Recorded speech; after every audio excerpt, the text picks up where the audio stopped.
Hi everyone, I hope you had an amazing weekend. I'm really excited to talk to you guys again today.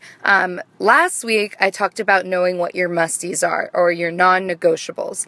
Now it's time to learn how to create the schedule that you love. So the key to this is time management.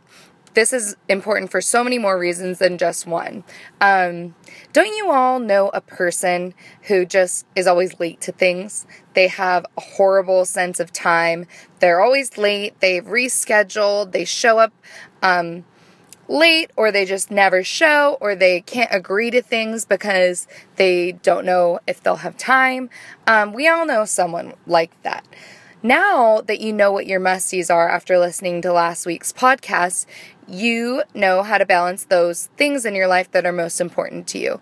And you know that you need to schedule those into your week. So it's time to look at your calendar and figure out what you have time for on top of your musties and what you want to make time for.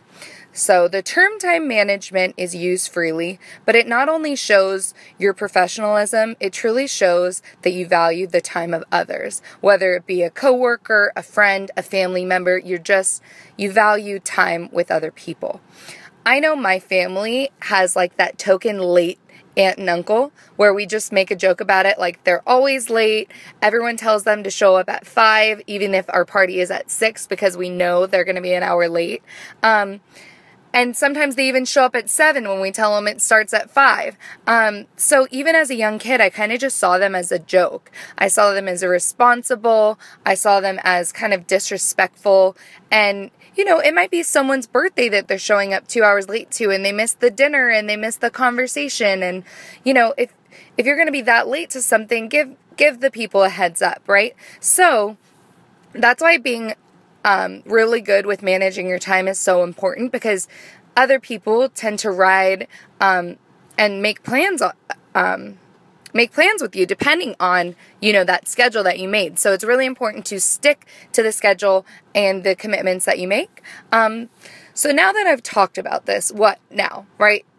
Of course you want to be on time to things. Of course it's important to manage other people's time. So what are you going to take from this talk? Maybe you suck at time management. One thing to take away is start being less committal. I know that kind of sounds funny. Don't commit to as many things, but if you know that you have a hectic day and you're not going to be able to fit time into everything and show up, just say, hey, I have a really busy day. I hope I can be there, but I can't commit because I'm not sure if it's going to work out. No one can blame you for not showing something that you don't commit to. But if you say, for sure I'm going to be there, and you don't show up, that's when people get upset. Another thing, if you suck with time management, set alarms. One thing I do is say I'm going from one place to another, and I know that me and my friends will get talking and get sidetracked. I set alarms on my phone to make sure that I'm set one alarm to let me know I need to leave in 15 minutes, and then set another alarm in 15 minutes telling me you need to get out the door because you have another commitment to get to. One more thing is put it on your calendar. The minute you start making commitments with someone, open your phone, open your Outlook calendar on your computer, or just make a note in your notes on your phone. Put it in your calendar so when you look to make plans with someone else, you open your calendar, you're like, oh, actually that day doesn't work for me. Let's do another day. And the last tip, if you suck at time management, is just be more communicative. The more communication, the better. So if you're running late to something, text your friend and just communicate more rather than just assuming that they know you're going to be there. Just say, hey, there's a chance I might be a little bit late, just giving you a heads up, and your friend will be like, no worries, thanks for messaging me. Maybe you are good at time management and your friends suck at time management. Here are some tips for you. If you know this person is frequently late, text or ping them when you're heading to a certain venue or a dinner spot, just to let them know, hey, I'm on the way, just so it kind of reminds them that they should be on their way as well.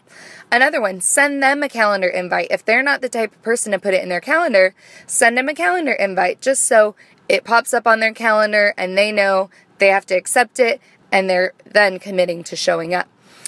The next one is confirm the day before. Why don't you just send them a text or give them a call the day before? Just say, hey, I know you've had a busy week. I know we have dinner plans tomorrow night. Just want to know if that still works for you. And most likely they'll say yes. Sometimes they say, hey, something popped up and you can reschedule. Last thing, if you are good at communication but your friends kind of suck, is calling them out in a nice manner if things don't change. So, I have a few friends that I've had to actually call out, not because I'm like wanting to reel them for being a horrible person, but I value my time and I want my friends to value my time as well. So I've had to, sit a few of my friends down and just say, hey, I've noticed that like you commit to things and sometimes you're really tired from the work week and you don't feel like you have the energy to show up. Totally fine, but like I'd rather you not commit. So either tell them, one, you'd rather them not commit, or just to say, hey, it really hurts my feelings when you make plans with me and you bail. Like, I try not to do that to you. So if you could just please give me as far of a heads up as you can. Typically, this conversation has always gone well, and my friends have been like, oh my gosh, I'm so sorry. I didn't mean to hurt your feelings, or whatever, etc., etc. So these are my tips for you about managing your time, managing your calendar, and teaching friends to treat you well with their time. So I hope this tip helps you out. I hope that you learn a little bit, and I can't wait to talk to you next week. Have a good weekend.